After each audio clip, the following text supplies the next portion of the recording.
2019-24 మధ్య కాలంలో ముఖ్యంగా కర్నూలు కడప జిల్లాల్లో రెన్యూబుల్ ఎనర్జీ పెడతామని చెప్పి వేల ఎకరాలను దీనికి సంబంధించి మాట్లాడండి. దీనికి సంబంధించి సార్ మీరు ఎక్కడెక్కడికో వెళ్ళి మరి సారోస్ చేయకండి సార్. 35 నిమిషాలు సంబంధం లేనండి.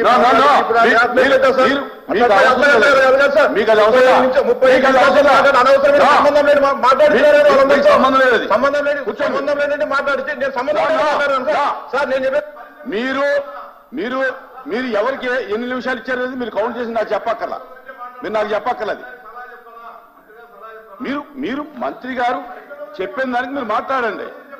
మీరు గతమంతా మాట్లాడి కాంట్రవర్సీ చేయకండి, సబ్జెక్ట్ ని కాంట్రవర్సీ చేయకండి. పరిశ్రమలు స్థాపిస్తామని చెప్పి కడప కర్నూలు జిల్లాలో వేల ఎకరాలను ప్రభుత్వం దగ్గర నుంచి కానీ ప్రైవేట్ వ్యక్తుల దగ్గర కానీ భూములు తీసుకోవడం జరిగింది. వాటిలో ఈ రోజు కూడా పరిశ్రమలు స్థాపించుకోకుండా భూములన్నిటి కూడా ఆయా సంస్థ సబ్జెక్ట్ చెప్తారు. ఎందుకంటే సార్ పెట్టుబడులు లేవు సార్. నేను మాట్లాడేది ఏం క్వశ్చన్ చేశారు మీరు? సార్ దాంట్లో పెట్టుబడులకు సంబంధించి 19-24 మధ్య కాలంలో సోలార్ పవర్ పెడతామని చెప్పి అనేక కంపెనీలు భూములు తీసుకోవడం జరిగింది. కనీసం కంపెనీలకు మనం అనుమతులు ఇచ్చేటప్పుడు కానీ భూ కేటాయింపులు చేసేటప్పుడు కానీ 2 సంవత్సరాలు 3 సంవత్సరాల కాలపరిమితి విధించాల్సిన అవసరం ఉంది అధ్యక్ష. ఎప్పుడైనా పెట్టుకోని 10 సంవత్సరాలు 15 సంవత్సరాలలో పరిశ్రమలు పెట్టుకోవాలనే అవకాశం ఇస్తే ఉండే కొత్తగా పరిశ్రమలు పెట్టుకోవాలనుకునే వాళ్ళకు భూముల లభ్యత కానీ ఉండదు అధ్యక్ష.